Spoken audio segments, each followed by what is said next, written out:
मेरी वजह से मेरे पापा इस दुनिया में नहीं है। उनकी मौत की जिम्मेदार मैं ही हूँ। पुलिस में कंप्लेन करवाई? कुछ पता चला? वो लड़का आपको मिला कहाँ था? हमने एक वेबसाइट पर लक्ष्मी की प्रोफाइल डाली थी, वहां से रिप्लाई आया, सब कुछ सही था। हमें लग रहा था इतना नेक लड़का मिल गया। किस्मत है हमारी, ना दहेज मांग रहा है ना कुछ। इंजीनियर है, अच्छे पैसे कमाता है, और क्या चाहिए हमें। ये तो इतना भरोसा करने लगे थे कि वो 25 लाख रुपए उसको देते वक्त एक बार भी सोचा नहीं इन्होंने। जब मालूम पड़ा कि वो सारे पैसे लेकर वो भाग गया, तो इनसे सहा नहीं कर। संभालिए अपने आप को। हर माँ बाप की इच्छा होती है कि जब उनकी बेटी घर से विदा होकर अपने ससुराल जाए तो उसे वहां कभी कोई दुख तकलीफ ना हो। हर माँ बाप अपनी बेटी को हमेशा सुखी देखना चाहते हैं, और अपनी इस इच्छा को पूरा करने के लिए उन्हें तलाश होती है अपनी बेटी के लिए एक अच्छे वर की। पहले इस तलाश में दोस्तों और रिश्तेदारों की मदद ली जाती थी, आज इंटरनेट भी इसमें काफी मददगार साबित होता है। लेकिन अपनी इस तलाश को जल्दी खत्म करने के चक्कर में हम कई बार गलती कर बैठते हैं। सिर्फ लड़के की शक्ल सूरत और उसकी हैसियत देखकर फैसला कर लेते हैं।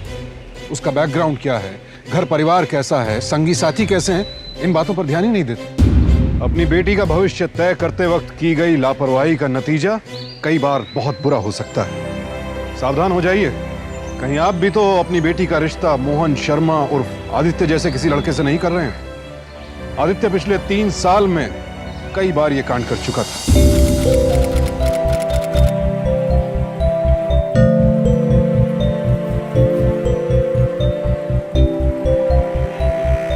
Happy anniversary. तुम भूल सकती हो लेकिन मैं नहीं भूल सकता। मतलब? याद करो हम लोग कब मिले थे।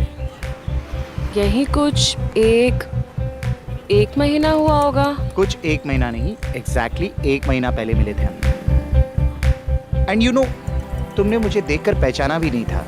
मुझे खुद आकर अपने आप को इंट्रोड्यूस करना पड़ा था, लेकिन मैं तुम्हें देखते ही पहचान गया था कि तुम ही ममता हो और मुझे तुम्हारे साथ ही अपनी सारी जिंदगी बितानी है।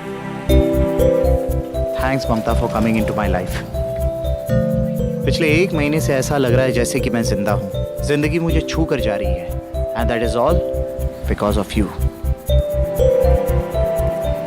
ऐसे हाथ पकड़ने से काम नहीं चलेगा।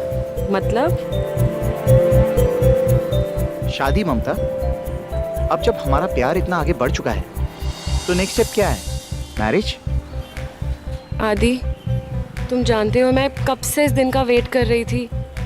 Thank you so much. तुम फिक्र मत करो, मैंने सारा प्लान तैयार कर लिया है। शादी के बाद हम लोग लंदन जाएंगे और कुछ दिनों बाद हमारे प्यारे प्यारे बच्चे पैदा होंगे। Oh darling, you're such a sweetheart, you know. सब लोग देख रहे हैं तुम्हें क्या कर रहे हो। पैसे लाइयो।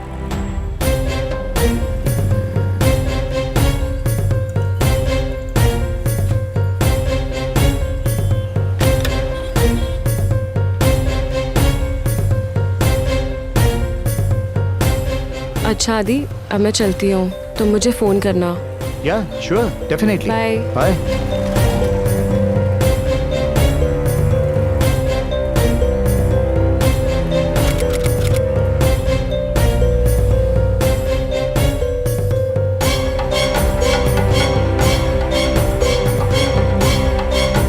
Bye bye miss Mamta Chaudhary, आपका जीवन मंगलमय हो।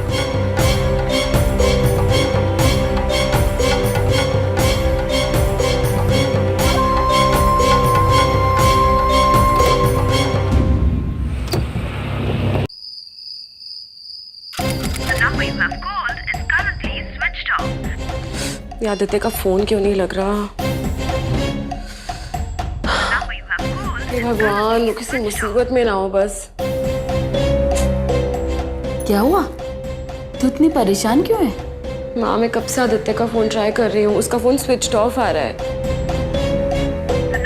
कुछ कहकर गया था आने के लिए? हाँ माँ, वो 2 घंटे पहले आने वाला था, अब तक नहीं आया। ये भी तो हो सकता है कि उससे कुछ काम पड़ गया हो, आ जाएगा। माँ, अगर काम होता तो वो फोन स्विच ऑफ थोड़ी ना करता अपना। और सारा का सारा कैश आदित्य के पास ही है। मुझे तो ये टेंशन हो रही है कि उसको कुछ हो ना गया हो। शुभ शुभ बोला कर। ये भी तो हो सकता है कि उसके फोन की बैटरी खत्म हो गई हो, इसलिए स्विच ऑफ जा रहा हो। तू परेशान मत हो, 1 आध घंटा वेट कर ले, और तब तक भी नहीं आए तो होटल में जाके पता कर लेना। इस तरह छोटी छोटी बातों पर परेशान मत हुआ कर। चल मैं खाना लगाती हूँ, खाना खा ले, हो सकता है तब तक आ जाए वो। ठीक है?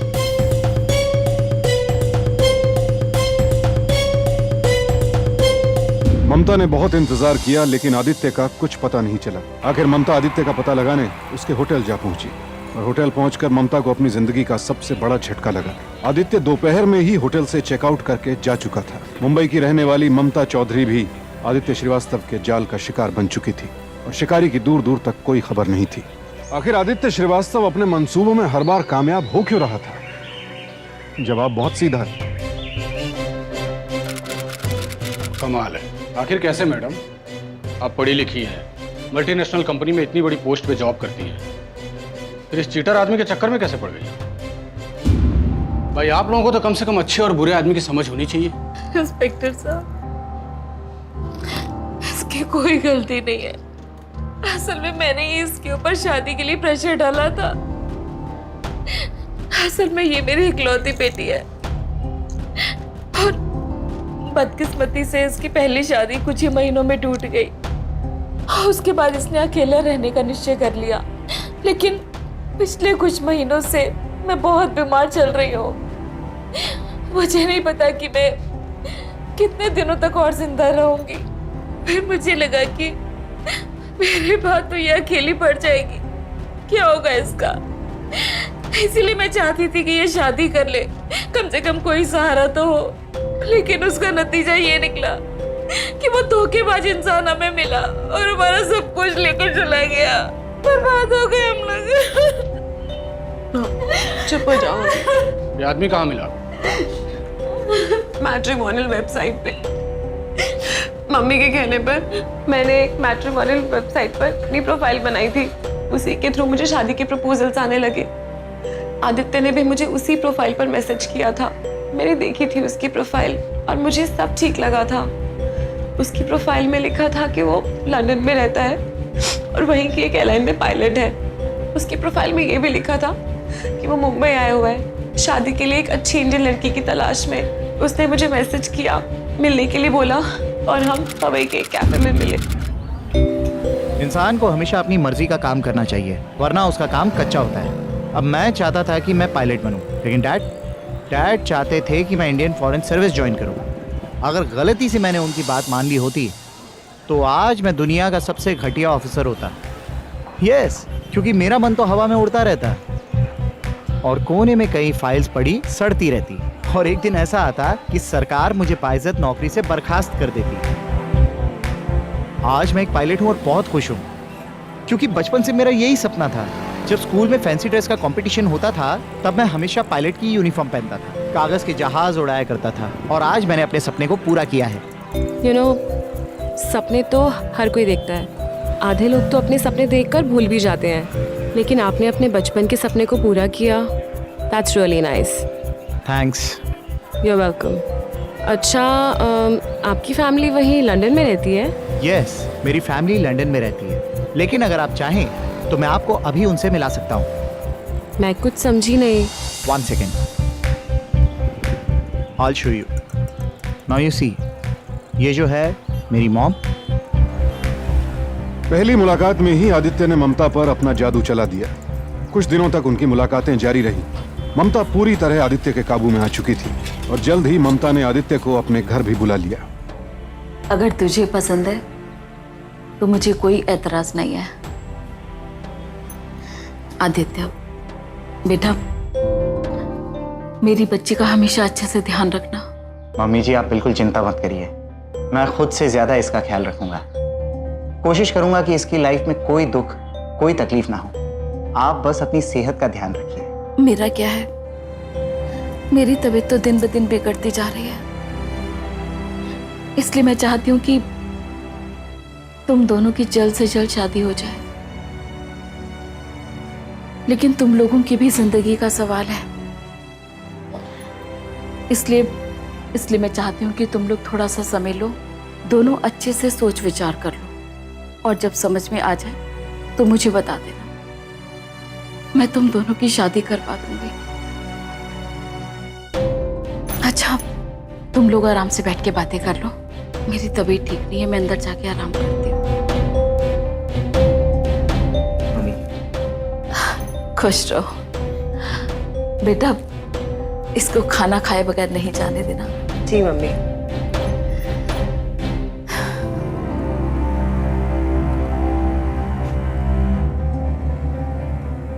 अब तो मम्मी ने भी सब डिसाइड कर दिया, अब तो बस शादी की डेट फिक्स करना बाकी है। आदि, आदि क्या हुआ? कुछ नहीं।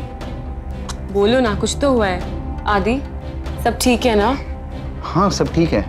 कुछ तो बात जरूर है, मैंने तुम्हें इतना परेशान कभी नहीं देखा। सच कहूं ममता, तो मैं मम्मी जी के बारे में सोच रहा था। मैं सोच रहा था कि हम तो शादी करके लंदन चले जाएंगे, लेकिन मम्मी जी का क्या होगा? तुम उनका इकलौता सपोर्ट हो, और मुझे बहुत खराब लग रहा है कि मैं उनके इकलौते सहारे को अपने साथ लिए जा रहा हूँ। लेकिन Aadi. No Mamta, I am serious about it.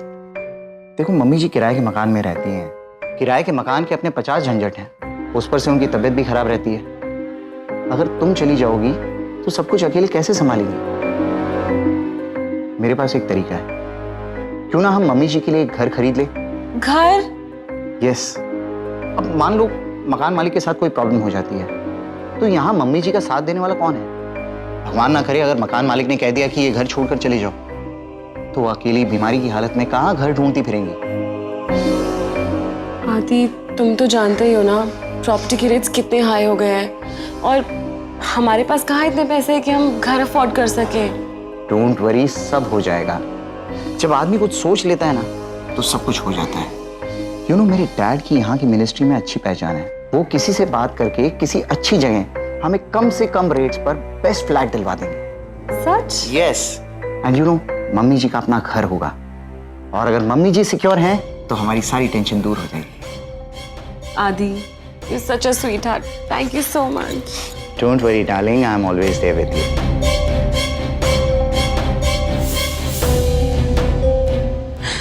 मैं तो ये सोचकर बहुत खुश थी कि मैं एक ऐसे लड़के के साथ शादी करने वाली हूँ जो मेरे साथ साथ मेरी फैमिली के बारे में भी इतना सोचता है। पर मुझे क्या पता था वो ये सब अपना प्लान पूरा करने के लिए कर रहा है। अगले दिन हम मिले और उसने मुझसे कहा, मैं सैंपल फ्लैट देख आया हूँ, everything is perfect and the best part is कि फ्लैट बैंड्रा में है। बैंड्रा? आदि, तुम तो जानते हो ना बैंड्रा में कितना महंगा होगा। दूसरों के लिए महंगा होगा, लेकिन हमारे लिए नहीं है। मैंने तुमसे कहा ना कि मेरे डैड के मिनिस्ट्री में अच्छे कॉन्टैक्ट्स हैं, तो उन्होंने अपने फ्रेंड से बात की और उस फ्रेंड ने आगे बिल्डर से बात की, और ये 1 करोड़ से भी ज्यादा की कीमत का फ्लैट हमें सिर्फ 50 लाख रुपए में मिल रहा है। आदि, लेकिन इतने साल काम करने के बाद भी मेरी सैलरी में से मैं कुछ 20 लाख के करीब ही सेव कर पाई हूँ। मेरी तो ये समझ में नहीं आता है ममता कि तुम हर जिम्मेदारी अपने ऊपर क्यों लेना चाहती हो। तुम 20 लाख रुपए का इंतजाम करो, बाकी के 30 लाख मेरे डैडी मुझे दे देंगे, उन्हें कोई फर्क नहीं पड़ेगा। थैंक यू आदि, थैंक यू सो मच। आपकी स्टेटमेंट हमने लिख ली है, आप यहाँ एक साइन कर दीजिए।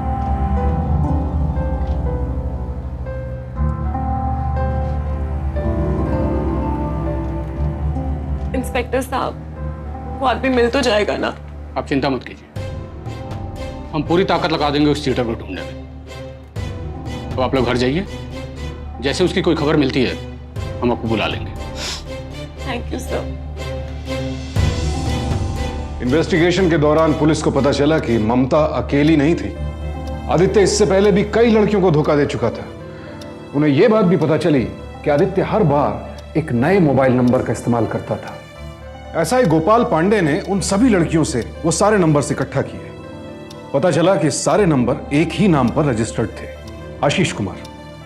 लेकिन जब आशीष कुमार को पूछताछ के लिए पुलिस स्टेशन बुलाया गया तो पुलिस हैरान रह गई। ये देखिए मेरा ड्राइविंग लाइसेंस और मैं आशीष कुमार, मेरा इन सब चीजों से कोई लेना देना नहीं है। और मैं पिछले 4 साल से शादीशुदा इंसान हूँ। मैं जिस कंपनी में जॉब करता हूँ वहां भी आप पता कर सकते हैं, मेरे बारे में इंक्वायरी कर सकते हैं। मैं पिछले 7 साल से एक ही कंपनी में जॉब कर रहा हूँ। यानी आपने इनमें से किसी भी नंबर का इस्तेमाल नहीं किया? जी नहीं सर, मैं ऐसा क्यों करूंगा? देखिए आपको कोई गलत फहमी हुई है, जो ये गंदा इल्जाम आप मेरे ऊपर लगा रहे हैं। देखो मिस्टर आशीष कुमार, हम आपको परेशान करने, आपका मजाक उड़ाने के लिए यहाँ नहीं लाए। इसको जरा देखिए एक बार। ये आदमी आपकी आईडी का मिसयूज करके लोगों को ठग रहा है और कई लोगों के लाखों रुपए लेके उड़ गया है। ये तो विवेक माखीजा है। विवेक माखीजा? हाँ, आप जानते हैं इसे? हाँ, ये मेरे साथ मेरे कॉलेज में था। हम दोनों ने एक ही इंजीनियरिंग कॉलेज से इंजीनियरिंग कंप्लीट किए। इवन हम लोग 4 साल तक एक ही हॉस्टल में रहे। इससे आखिर बार कब मिले थे आप? कॉलेज कंप्लीट होने के बाद हम दोनों की एक दूसरे से कोई मुलाकात नहीं हुई, लेकिन हाँ, अभी 3 महीने पहले चंडीगढ़ में हम मिले थे और 2 दिन तक हमारे साथ हमारे घर पे ही रहा वो। तो इसका मतलब वहां भी ये किसी को लूटने गया हो? लूटने? ये क्या कह रहे हैं इंस्पेक्टर साहब? बहुत सी मासूम लड़कियों को धोखा देके और उनके सारे पैसे लूट के भाग गया है। विवेक ऐसा क्यों करेगा? वो एक बहुत अच्छी फैमिली से बिलोंग करता है। यही सब तो पता लगाना है कि आखिर आपके इस जिगरी दोस्त ने ऐसा क्यों किया। और हाँ, आपको भी इसमें हमारी मदद करनी होगी। जी जरूर, आपको जो भी मदद चाहिए मैं करने के लिए तैयार हूँ। और हाँ, आपसे कुछ और पूछना है। पूछताछ के दौरान आशीष ने पुलिस को बताया कि विवेक ने सभी लड़कियों को ठगने के लिए जिन भी नामों का इस्तेमाल किया है वो सभी नाम उसके बैचमेट्स के असली नाम हैं। यानी आखिर पुलिस को इस धोखेबाज बहरूपिये का असली नाम भी पता चल गया था और उसके बैकग्राउंड की भी खबर हो गई थी। लेकिन उसे ढूंढना अब भी आसान नहीं था।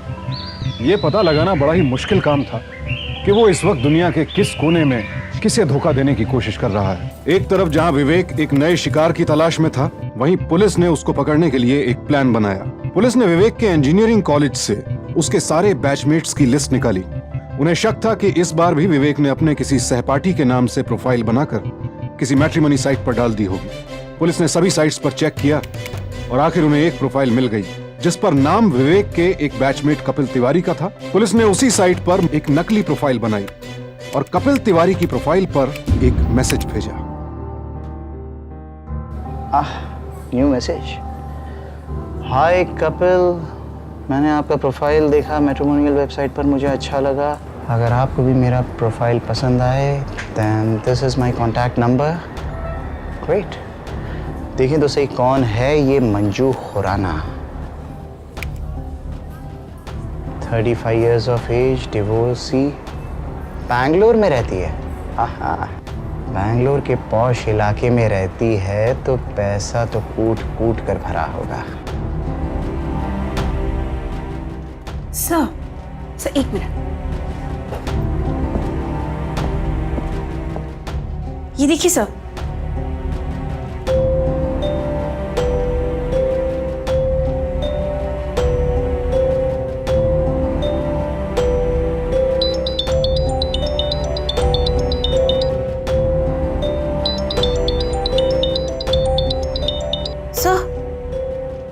ये तो उसी का फोन है। मतलब फंस गया बकरा। फोन उठाओ और हाँ, जैसा मैंने कहा था वैसे ही बात करना। Yes sir.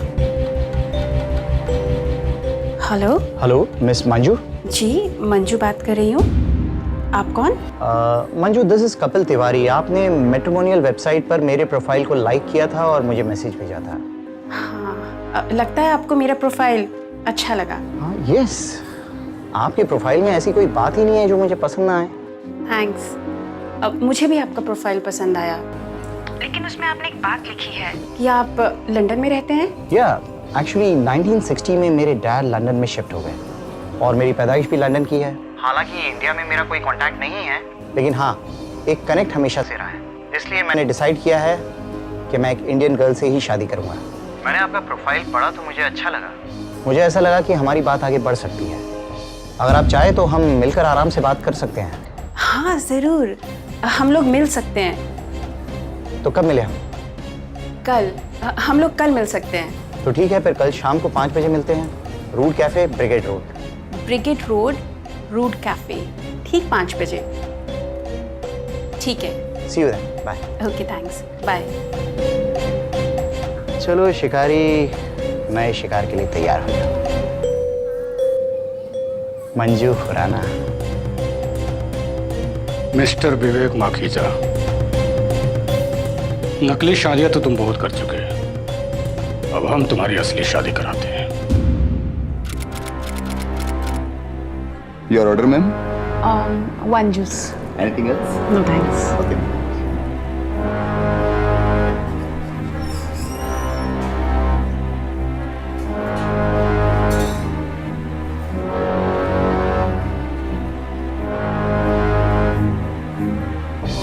थैंक्स। वेलकम।